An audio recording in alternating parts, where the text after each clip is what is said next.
네, 여러분 안녕하세요. 씨앗쌤입니다. 오늘은 황인숙의 나는 고양이로 태어나리라 라는 시를 같이 공부해 보도록 하겠습니다. 여러분 작품 제목을 통해서 우리가 정보를 좀 얻고 가야 되는 거 알고 계시죠? 이 나는 시적 화자가 표면에 등장하고 있어요. 표면에 있는 화자죠. 표면에 있는 화자가 고양이로 태어나리라 이렇게 말하고 있는 중입니다. 뭐뭐 하리라. 여러분 어떤 어조인 거 아시죠? 네, 의지적인 태도를 드러내는 종결 형태 나와 있습니다. 아, 태어나리라? 나는 굉장히 고양이로 태어나겠다는 의지가 강하다라는 거 알 수 있고요. 우리 고양이는 뭐라고 그러나요? 내가 되고 싶은 존재잖아요. 내가 되고 싶은 존재니까 고양이로 태어나리라 그랬으니까 지향하는 존재가 되겠다. 그죠? 지향하는 존재이면서 자기가 죽어서 다시 태어날 거라는 거잖아요. 그러니까 이 시적 화자의 분신으로 시 안에서 아마 기능하게 될 겁니다. 우리 작품 제목을 통해서 다양한 정보를 얻고 가는 거 잊지 마시고요. 그리고 자기가 죽어서 다른 존재로 다시 태어나는 거잖아요. 죽어서 다시 다른 존재로 다시 태어날 때 여러분 배경사상 뭐라 그러나요?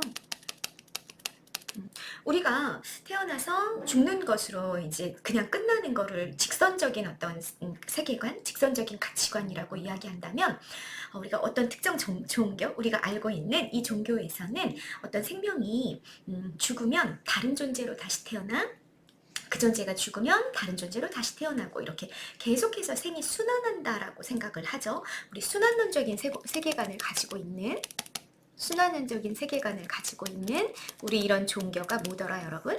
알고 있죠?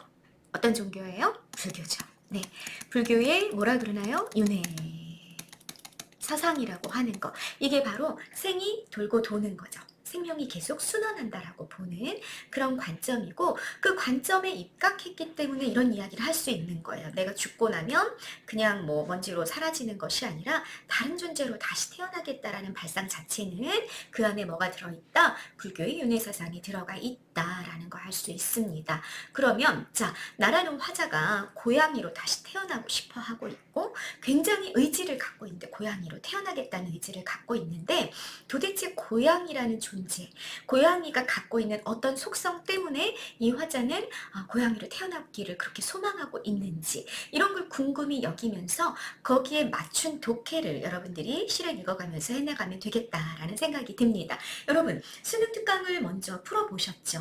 수능 특강을 통해서는 더군다나 보기가 좀 나와 있었어요. 그래서 보기를 통해서 이 시가 이야기하고 있는 삶, 화자가 지향하는 삶이 고양이를 통해서 드러나고 있는데 그게 어떤 삶인지에 대해서 보기에서 이미 설명을 해두고 있습니다. 그러면 여러분들이 그 보기를 보시고 그 보기에 맞추어서 본문의 시어 하나하나를 해석해 나가면 되겠다라는 얘기가 되는 거고요. 자, 문제를 먼저 모두 풀고 이 시를 조금 더 구체적으로 이해하길 원하시는 분들이 선생님 영상을 통해서 시를 좀 이해하고 가시면 되겠습니다. 네, 자, 제목 통해서 우리가 알 수 있는 정보 점검했고요. 해제 읽어보면서 구체적으로 들어가 보겠습니다. 이 작품은 고양이를 통해 화자가 지향하는 삶을 그려내고 있는 시이다. 안락하고 편안한 삶을 거부하고, 여러분 여기서 중요한 건 뭐냐면 우리가 너무너무 좋아하는 거 안락하고 편안한 삶이잖아요. 그런데 그 안락하고 편안한 삶을 거부하고 있다는 거야. 뭘 통해서? 고양이라는 이 시적 대상을 통해서 안락하고 편한 삶을 거부하는 모습을 드러낸대요. 일반적인 먹이 사슬의 상식의 틀에 갇히지 않고, 여러분 일반적인 먹이 사슬이라 그러면 고양이가 여러분 뭘 잡아먹어요? 고양이가 제일 좋아하는 거 뭐? 우리가 일반적인 상식으로 쥐를 되게 좋아하는 거 알고 있죠. 그래서 뭐 톰과 제리도 만들어졌잖아 여러분. 알고 계시죠? 그런데 일반적인 먹이사슬의 상식의 틀에 갇혀있지 않대 이 고양이는. 그리고 야생의 삶을 살아가려는 고양이가 드러날 거래요. 화자는 현실의 굴레에 얽매이기보다는 자유롭게 살고자 하는 지향을 드러내게 된답니다. 이 화자가 지향하는 고양이를 통해서 화자가 지향하는 삶이라는 게 뭐고 거구나. 자유구나. 이거를 우리가 알 수 있다. 안락하고 편안한 삶은 플러스겠구나, 마이너스겠구나. 마이너스라는 거 우리 잡고 갈 수 있는 거죠. 또한 고독을 두려워하지 않고 수동적인 삶에서 벗어나 자유롭고 고결하게 살아가고자 하는 태도를 드러내며 이상적인 삶의 의지를 반영하고 있는 작품이다. 여러분, 쌤이 이 해제를 EBS 교재에서 가지고 왔어요. EBS 보기에서도 비슷한 이야기를 좀 짤막하게 하고 있었죠. 그러면 우리가 이런 해제라든지 이런 보기를 통해서 이 시가 무엇을 이야기하고자 하는지를 이미 다 정리하고 잡고 갈 수 있는 겁니다. 그리고 이거에 맞춰서 시를 구체적으로 보면 되겠다라는 말씀 드렸습니다. 자, 성격 보시죠. 낭만적이네. 막 자유로운 삶, 이상적인 삶, 난 그걸 살고 싶어, 꿈꾸고 뭐 이러는 이야기들을 드러내고 있기 때문에 우리가 낭만적이다라고 이야기할 수 있을 겁니다. 자, 의지적이다라는 얘기는 여러분 자꾸 제목을 가지고도 할 수 있죠. 뭐뭐 하리라. 의지적인 성격 가지고 있다는 거 알 수 있을 거고요. 감각적인 건 여러분 시 안에 감각을 자극하는 시요. 오감을 자극하는 표현들이 많이 등장할 거라는 이야기가 되는 거죠. 오감에 뭐가 있는지 아시죠, 여러분? 시각, 청각, 후각, 촉각, 미각, 그리고 시 안에서 쓰인다면 공감각이 쓰일 수 있다면 훨씬 더 감각적이 될 거다라는 거 여러분 이미 배경 지식으로 문학의 기본 개념으로 알고 계실 겁니다. 자, 이 시 또한 감각적인 시입니다. 어떤 감각이 드러나는지는 시 안에서 구체적으로 살펴보시죠. 주제 해제에서 나왔던 것과 같습니다. 자유롭고 이상적인 삶에 대한 소망을 고양이를 통해 드러내게 될 거다. 자, 특징 보십니다. 화자의 소망이 고양이의 모습을 통해 드러나기 때문에 소망은 어떤 방식으로 드러나는 거다, 여러분? 나는 자유롭게 살고 싶어. 이렇게 직접 대놓고 이야기하지 않고 자연물을 통해서 이야기하고 있기 때문에 간접적인 방식이다라는 얘기가 되는 거고요. 시간의 흐름이 나타날 겁니다. 그러면 여러분 어떤 구절이 시간의 흐름을 나타내게 되는지 또는 어떤 시어를 통해서 시간의 흐름이 느껴지는지 이런 것들을 여러분 문학 독해하는데 활용하기 위해서 감을 잡고 가시면 되겠습니다. 특정 어미가 반복되면서 운율을 형성하게 될 텐데 뭐뭐 하리라 라는 의지적 종결 어미가 반복이 될 거고요. 뭐뭐 하겠지 라는 추측의 종결 형태도 반복이 되게 될 겁니다. 동일 시구를 반복하거나 리라 라는 종결 어미를 사용해서 소망을 부각하게 될 겁니다. 음성상징어 나올 겁니다. 의태어 형태를 흉내내는 말이죠. 의성어, 소리를 흉내내는 말, 이 두 개를 묶어서 우리가 뭐라 그런다? 음성상징어라고 이야기한다. 음성상징어의 효과가 뭐다, 여러분? 효과는 생생합니다. 생동감 있게 묘사했다라고 쌤 정리했는데, 자, 음성상징어가 사용이 될 때는 음성상징어가 어떤 효과를 가지고 있는지도 여러분들 정리해 놓고 있어야 되죠? 여러분 어떤 효과를 가지고 있나요? 네, 뭐 음성상징어 가장 대표적인 거 여러분? 멍멍, 꿀꿀, 음매음매, 삐약삐약. 자, 공통적으로 어때? 시어를 반복하는 경향이 있어. 그래서 음성상징어를 사용하게 되면 운율을 형성하게 된다. 그리고 멍멍 하는 순간 여러분 옆에서 바로 듣고 있는 듯한 느낌이 나는 거죠. 대단히 생동감이 있고 현장감이 느껴진다. 생생한 느낌을 준다라는 거. 이 두 가지는 음성상징어가 갖고 있는 기본적인 특징입니다. 효과입니다. 여러분들 잘 정리해 놓고 계십니다. 그 다음 강조하고 싶은 내용을 문장의 끝에 배치해서 그 내용에 대한 집중을 유도하고 있다라는 이야기. 미완성으로 문장이 종결이 되면서 자, 문장이 끝난 느낌이 안 나기 때문에 시적 여운이 남고 독자들의 상상력을 자극하게 될 거라는 거. 자, 이런 특징들이 나타나게 될 텐데요.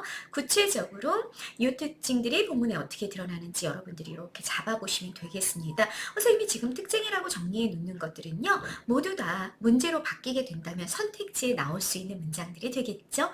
그러면 선택지에 이런 문장들이 나왔을 때 이 문장들이 본문에 어떻게 표현이 되고 형상화가 되는지를 찾아내는 거, 그게 여러분들이 시험 시간에 해야 되는 과제가 될 겁니다. 거꾸로 가면 된다라는 얘기예요. 선생님 특징을 먼저 정리해 줬는데 이 특징은 뭐다? 다시 한번 정리하자면 시험지 선택지로 나올 수 있는 문장들이다라는 거 염두에 두시고 넘어가시면 되겠습니다. 자, 본문 한번 보실게요. 이 다음에 나는 고양이로 태어나리라. 배경사상 뭐라고요? 불교의 윤회라고요. 고양이는 뭐다? 화자의 분신이고, 자, 함축적인 의미 해제에서 이미 봤거나 보기에서 우리는 문제를 통해서 봤을 겁니다. 자유로운 삶을 사는 존재가 고양이다. 종결어밀이라는 계속해서 반복이 돼서 운율을 형성하고 다짐과 소망 실현의 의지를 부각하게 될 거다. 무슨 말인지 다 이해되셨죠? 뭐뭐 하리라. 여러분, 이 시에서만 의지입니까? 아닙니다. 뭐뭐 하리라는 거는 여러분, 나는 올해 반드시 국어 1등급을 맞으리라. 여러분들이 사용해도 의지적 종결 어미가 됩니다. 기억하고 가셔야 되는 문학에서의 종결 형태인 거죠. 아시면 되고요. 윤기 잘잘. 잘잘 여러분, 잘잘 하는 순간 머릿속에 뭐가 떠오르는 거예요? 뭔가 이렇게 털이 있다면 이 털에 막 그 기름기가 있어가지고 이렇게 막 윤기가 파르르 나는 그 형태가 딱 떠오르는 거죠. 우리 이런 걸 뭐라 그런다?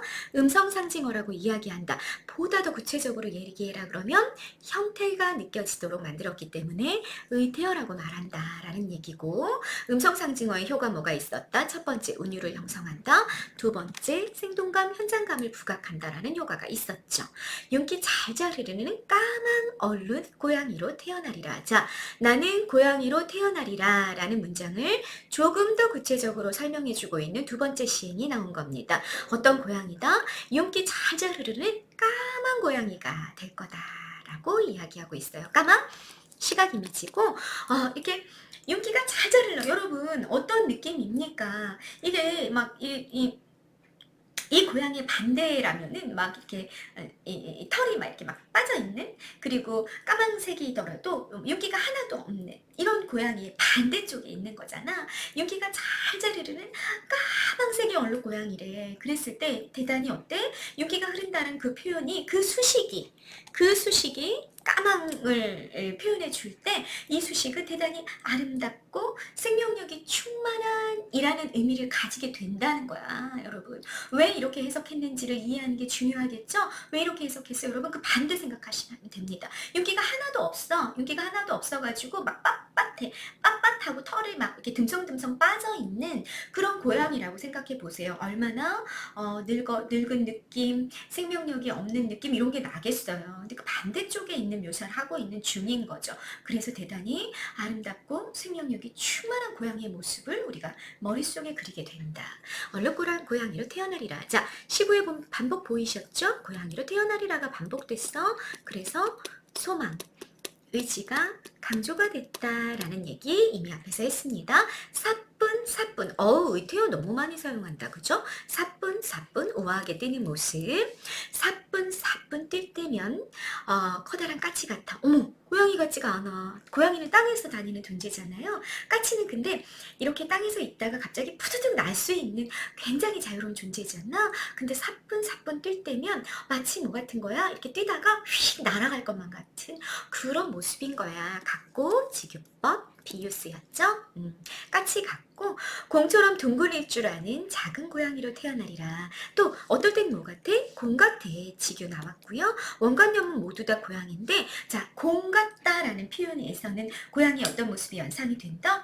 아주 유연한 거지. 그래서 이렇게 공이 막 통통통 튀고 막 떼고떼고 구르고 막 이러는 것처럼 굉장히 유연함을 지닌 존재, 그런 작은 고양이로 태어나리라. 자, 여기까지 보면 얘들아, 고양이로 태어나고 싶어 하는데 이 고양이는 어떤 존재다? 굉장히 아름답고 생명력이 넘치고 또 굉장히 우아하게 뛸 때면 날아갈 것만 같은 까치 같기도 하고 또 아주 유연해가지고 막 공 같은 그런 느낌이 나는 그런 고양이로 태어나겠다라는 이야기를 하고 있었다라는 얘기인 거죠. 그 다음 보십니다. 나는 텐마루, 인간의 공간이죠.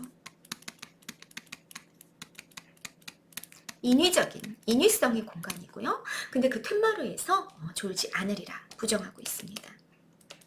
그러면 텐마루는 여러분 이 시에서는 이 화자에겐 플러스야 마이너스야? 마이너스가 되는 겁니다. 이해되십니까? 사기 그릇에 우유도 할지 않으리라 부정하고 있어. 그러니까 사기 그릇에 우유도 플러스다 마이너스다? 이 화자에게는 마이너스가 된다라는 얘기입니다. 그러면 이제 생각하는 거죠. 텐마루나 사기 그릇의 우유라는 것은 도대체 왜 마이너스일까를 우리가 생각해 보는 게 시의 독해다라는 얘기입니다. 자, 텐마루나 사기 그릇, 일단 사기 그릇의 우유, 일단 생각나는 건 뭐야? 인간이라는 거죠. 인간, 인위적인 거, 인간의 공간, 이걸 모두 다 이 화자 뭐하고 있는 중이다? 거부하고 있는 중이다라는 거 알 수 있습니다. 텐마루, 인간이 고양이를 키우는 공간이에요. 사기 그릇의 우유, 인간이 고양이를 키울 때 주는 거죠. 이거 다 거부하겠다 라는 얘기가 되는 거야. 그래서 함축적인 의미가 뭐구나, 텐마루랑 사기 그릇의 우유라는 거 둘 다 뭐구나, 인간의 보살핌이구나. 인간이 보살피게 될 때 이걸 모두 다 거부하겠다라고 이야기하고 있구나 라는 얘기가 되는 거죠. 왜 인간의 보살핌을 거부하고자 할까? 여러분 생각해 볼 수 있는 거지. 인간이 어떤 애완동물을 키우게 될 때 그 애완동물이 갖게 되는 속성을 우리가 생각해 보게 되는 겁니다. 그랬을 때 애완동물은 여러분 어떻게 되는 거야? 보살핌 하에 있기 때문에 그 안에 뭐가 만들어져요? 위계 구조가 만들어지죠. 주인과 종의 관계가 만들어지게 될 거고, 그죠? 그리고 이 음식을 줘야지만 먹어. 내가 실제로 자율적으로, 주도적으로, 능동적으로 잡지 않죠. 주는 것만을 받아 먹어요. 그렇기 때문에 어떻게 돼? 굉장히 소극적이 되고 수동적이 되는 거야. 인간의 보살핌이라는 건 그러니까 소극성, 수동성 이런 결과를 가지고 오게 된단 말이에요. 그러니까 어떻게 하는 거야? 거부하는 거야. 보이시죠? 네. 그러면 이걸 거부하는 대신 어떤 삶을 살아가게 될까? 한번 볼까요? 가시덤불 속을 누벼 너른 벌판으로 나가리라. 자, 텐마루 거부했어. 그리고 화자가 지향하는 공간은 어때? 넓은 벌판이야. 플러스죠. 화자가 지향하는 공간이고, 자유를 소망하고 있구나. 자유를 꿈꾸고 있구나. 자유를 지향하고 있구나 라는 거 알 수 있죠. 가시덤불을 지나쳐야 돼. 그 넓은 벌판으로 가려면. 그러면 가시덤불은 여러분 고양이가 나아가고자 하는 넓은 들판의 중간에 있는 것인데 가시잖아. 가시 이렇게 뾰족뾰족 막 찌를 거란 말이야. 가로막는 시련으로 우리가 해석할 수 있는 거죠. 플러스다 마이너스다 라고 해석할 수 있을 거고요. 그러나 여러분 그 시련은 화자가 거부하나요? 화자가 거부하지 않아. 화자가 거부하지 않는다는 점에서 여러분 앞에 있는 텐마루나 사기 그릇의 우유와랑은 달라요. 다르다라는 거 주의하고 가야 됩니다. 별표 체크하시고요. 내가 넓은 벌판으로 가기 위해서는 반드시 거쳐야 되는 어떤 시련이다라는 거 여러분들 이해하고 가셔야 되겠습니다. 뭐랑 다르다? 텐마루나 사기 그릇과는 좀 의미가 다르다라는 거 잡고 있어라라는 말씀 드렸습니다. 넓은 벌판으로 나가리라. 거기서 들쥐와 뛰어놀리라. 여러분 들쥐랑 뛰어놀을 거래. 이게 바로 뭐예요? 상식적인 먹이사슬의 틀을 거부하는 거죠. 상식을 파괴하고 포식과 피식의 관계를 거부하는 상상이 되십니까? 고양이가 들쥐랑 뛰어노는 거야. 얼마나 발상 자체가, 상상력 자체가 기발하고 굉장히 상식을 뛰어넘는 그런 상상을 하고 있는지 여러분 느껴지시죠? 얼마나 자유로운 발상인지. 자유로운 삶의 형상화가 되는 거죠. 이 발상 자체가. 이 우리가 상식이라고 생각하는 것을 뛰어넘는 자유가 바로 여기 있는 거죠. 이 고양이는 어떤 고양이다? 여러분, 이 고양이는 들쥐와 뛰어노는 고양이다. 그 얘기입니다. 배가 고프면 그럼 어떡하나? 들쥐를 잡아먹지 않고 살금살금, 여러분 살금살금도 여러분 이렇게 조심조심 걸어가는 그런 의태어죠. 형태가 생각이 나시죠? 음성상징어 역시 또 활용이 돼서 동일한 효과 가지고 오는 거 확인하실 수 있고요. 살금살금 참새떼를 덮치리라. 그러면 여러분 이때 참새떼라는 걸 여러분들이 이해하실 때 잡아먹으려고 하는 거구나로 이해하시면 안 되는 겁니다. 왜? 들쥐랑 뛰어놀고 있었잖아요. 그러니까 참새떼는 잡아먹고자 하는 먹이 이런 개념으로 이해하시면 안 되겠다라는 얘기죠. 자, 보세요. 어떻게 하고 있는지 먼저. 그들이 누구야? 참새떼죠. 놀라 후닥닥 달아나겠지? 자, 종결어미 개치가 이제 반복될 거야. 그래서 운율 형성하고 추측을 표현할 겁니다. 후닥닥 달아나겠지? 아하하하 재밌어. 펄짝펄짝 뒤따르리라. 꼬마 참새는 잡지 않으리라. 꼬마 참새 작은 것 사소한 것 잡지 않으리라. 할딱거리는 고놈을, 고놈 누구? 꼬마 참새. 앞발로 툭 건드려 놀래주기만 하리라. 장난치는 거야. 장난치는 거. 뭐 잡아먹으려고? 아니야. 잡아먹으려는 게 아니고 그냥 노는 거야. 얘랑도. 들쥐랑 노는 거랑 동일하죠. 그쵸? 그러다가 곧장 내달아서 제일 큰 참새를 잡으리라 라고 말하고 있어요. 자, 화자의 태도입니다. 지상의 고양이가 하늘을 나는 제일 큰 참새를 잡겠다는 표현을 하고 있는 거다라는 얘기입니다. 그래서 여러분 여기 참새를 어떻게 해석을 해라. 커다란 포부, 꿈과 이상을 상징을 하는 것으로 여러분 해석을 하셔라 라는 얘기가 되는 겁니다. 자, 들쥐랑 놀고 있었어요. 들쥐랑 놀다가 배가 고팠을 때 얘는 뭘 하냐면 살금살금 가가지고 참새를 잡아먹는 게 아니라 작은 참새는 그냥 놀래주고 데리고 놀아 그냥 이렇게 장난치다가 자기는 뭐 할 거다고 제일 큰 참새를 제일 잘 나는 높이 하늘을 나는 그 참새를 따르고 그 참새를 잡으려고 할 거다 그 얘기예요. 그걸 통해서 그러면 이 화자가 이야기하고 싶은 게 뭐냐.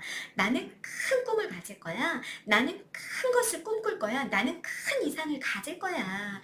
라는 이야기를 이 사람이 하고 싶어 하는 거다라는 얘기로 이해하셔라 라는 겁니다. 네, 됐습니까? 됐죠? 네, 참새떼를 통해서 이야기하고 싶은 거 가장 큰 참새를 잡으리라. 지상의 고양이가 하늘을 나는 존재를 잡겠다. 하늘을 꿈꾸는 모습 이런 것으로 연상하고 가시면 되겠다라는 얘기입니다. 그 다음 보십니다. 이윽고 여기서부터 이제 이연이 시작이 됐어요.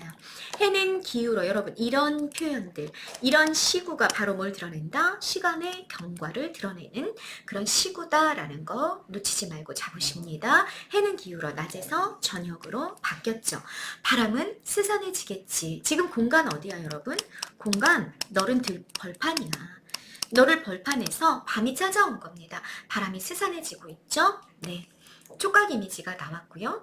차가운 바람이 불기 시작하니까 시련이나 고난을 함축하게 될 겁니다. 들쥐도 참새도 가버렸어. 들쥐랑 참새랑 같이 놀았단 말이야. 갔어요. 또는 참새를 막 쫓았죠. 제일 큰 참새를 쫓았어요. 막 커다란 꿈과 커다란 포부를 갖고 있었어요. 잡았을까? 잘 못 잡았을 것 같아요. 어찌됐든 막 잡으려고 애를 쓰는 낮 시간이 지나간 겁니다. 모두 가버렸죠. 어두운 벌판에 홀로 남겠지. 추추 반복되고 있는 거 보이시죠? 어두운 벌판 여러분 플러스 마이너스로 바뀌었습니다. 고양이에게 닥칠 시련을 암시하고요. 홀로 고독입니다. 고립무원, 사고 묻힌 관련 한자 성어가 있을 거고요. 고독의 삶이 시작이 됐습니다. 그런데 여러분 중요해. 여기 어떻게 연결되고 있어요? 나는 돌아가지 않으리라. 자, 돌아갈 삶이 있을 것 같아요. 앞에 어떤 삶이 있었죠? 텐마루의 삶이 있었죠. 사기 그릇에 우유를 할짝할짝 핥는 삶이 있었습니다. 수동적이고 소극적인 인간의 보살핌을 받는 삶이었어요. 근데 그곳으로 돌아가지 않겠다고 말하고 있습니다. 벌판에 고양이로 남겠다는 의지, 자유로운 삶에 대한 소망, 고독이 두려워요? 안 두려워요? 고독을 두려워하지 않습니다. 여러분 고독 속에 홀로 남겠다라고 이야기하고 있어. 그거보다 더 싫은 게 뭐야? 안락한 삶이에요. 안락한 삶은 거부하고요. 오히려 고독은 선택하고 있죠. 그래서 만약에 이걸 마이너스 플러스로 체크해서 문제를 풀어라 라고 나오면 고독이 오히려 플러스가 되는 거. 화자가 선택하는 삶이에요. 안락한 삶은 아까 뭐였었죠? 텐마루의 삶, 사기 그릇에 우유를 핥는 삶은 거부하고 있는 삶인 거고요. 대신 뭐를 핥아요? 사기 그릇에 우유 안 핥아. 이 사람이 핥는 건 어둠을 핥는 거죠. 고양이로 살아가는 삶은 어둠을 핥는 삶이야. 어둠 여러분 감각적으로 이렇게 내가 잡히는 게 아니잖아. 어둠은 핥을 수 있어요? 없어요? 핥을 수 없는 추상이죠. 그런데 그걸 핥겠대. 핥는 거는 무슨 뭔가 액체를 보통 핥잖아. 액체라는 건 감각적으로 우리가 인지가 되잖아요. 그죠? 그런데 그 감각적으로 인지가 되지 않는 어둠을 핥겠다고 말하고 있기 때문에 여기 무슨 표현법이 쓰인 거다 여러분. 별표 체크하시고요. 추상이 구체화다. 우리가 감각적으로 이렇게 손에 잡히지 않는 것을 마치 손에 잡히는 것처럼 표현해 놓고 있기 때문에 추상의 구체화가 쓰였다라는 표현 기법 이해하고 가시고요. 어둠을 핥으며 낯가리를 찾으리라. 낯가리는요 나무나 풀 집 따위를 쌓은 덤이래요. 그게 바로 잠자리가 되는 거죠. 안식처를 찾아가리라. 그 속은 아늑하고 집단 냄새 훈훈하겠지. 야생의 삶에서 뭘 느끼고 있다? 아늑함을 느끼고 있고 편안함을 느끼는 겁니다. 후각 이미지 사용된 거 훈훈하다 확인할 수 있고요. 촉각도 사용됐고 후각도 사용됐고 시각도 사용이 되고 있기 때문에 우리가 이 시가 대단히 감각적이라고 이야기할 수 있겠구나라는 것도 여러분 잡으시면 되겠습니다. 훌쩍 뛰어올라 깊이 웅크리리라. 자, 잠자리에 들고 있죠? 내 잠자리는 달빛을 받아 은은히 빛나겠지. 야생의 삶을 달빛이 아주 훈훈하고 따뜻하게 비추고 있습니다. 잠자리를 미화하는 시각 이미지가 나타나 있고요. 혹은 거센 바람과 함께 찬비가 빈 벌판을 쏟아낼지도 모르지. 거센 바람, 방해자, 실현에 해당이 될 거고 찬비도 방해자, 실현에 해당이 될 거예요. 자, 여러분. 앞까지는 뭐였냐면 해가 기울고 밤이 됐어. 그때 들쥐나 참새는 사라졌어. 어두운 볼판에 홀로 남았을 때 자기는 어떻게 할 거냐면 낯가리를 찾아가지고 그 집단에 이렇게 몸을 파묻고 달빛이 비치는데 거기서 잠을 잘 거. 그거를 꿈을 꿨단 말이야. 그런데 그 낯가리도 나한테 허락되지 않을 수 있어요. 그죠? 그 낯가리가 없어. 그래서 내가 잘 수 있는 안식처가 하나도 없는 거죠.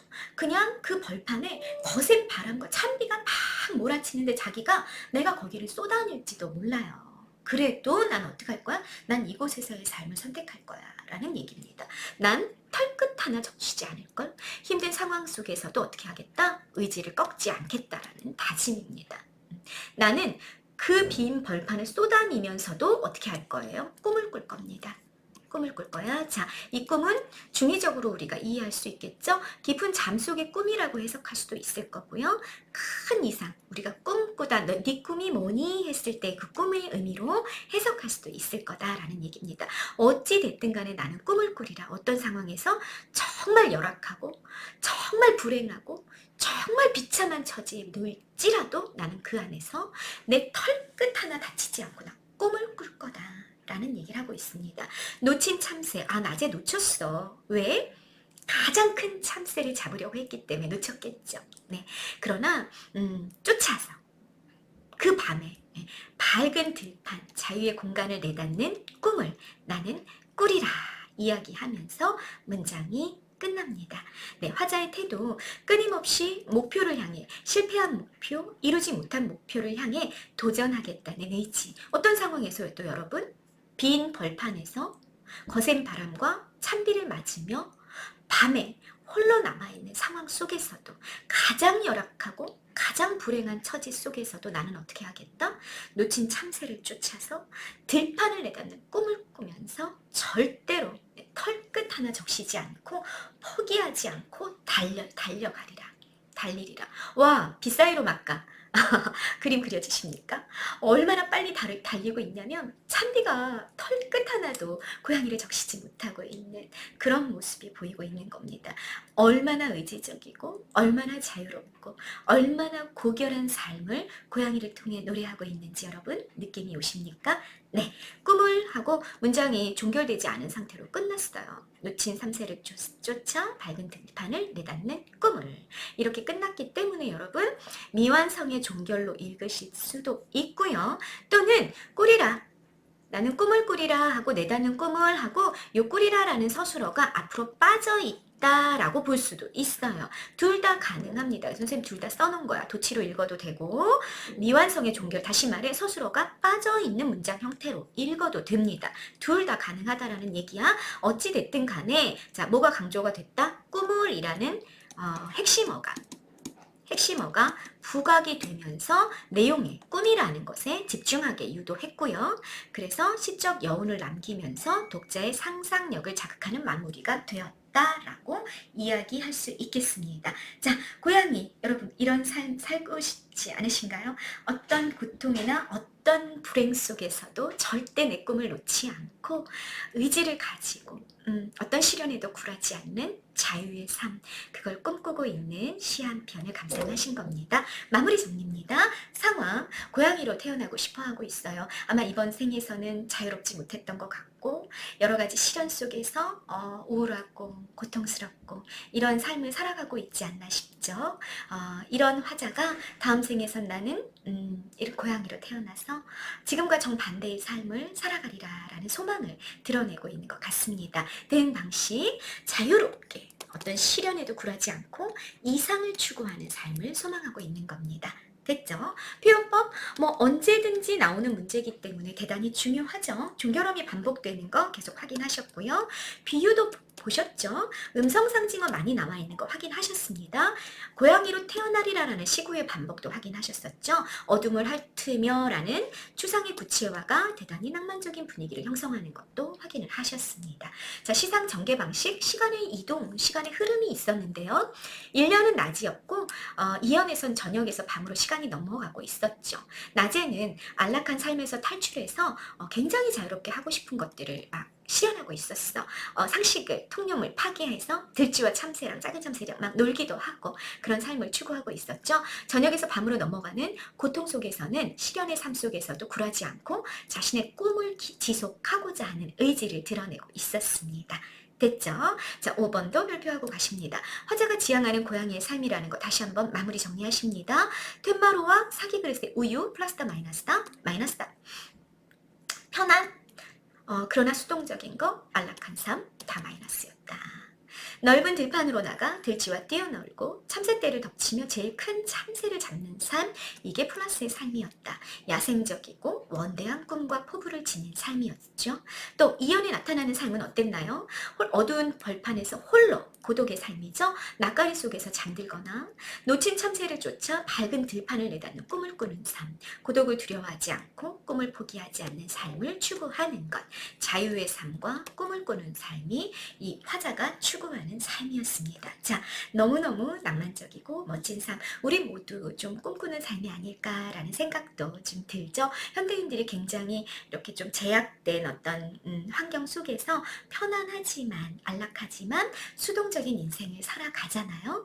근데 이런 삶을 좀 뛰쳐나가서 야생의 삶, 좀 고독하더라도 이상을 추구하는, 시련에 굴하지 않는 그런 삶을 지향하는 우리 모두의 꿈인 것만 같은 나는 고양이로 태어나리라 라는 시 한 편을 감상하셨습니다. 네, 이번 영상 여기까지 찍겠습니다. 감사합니다.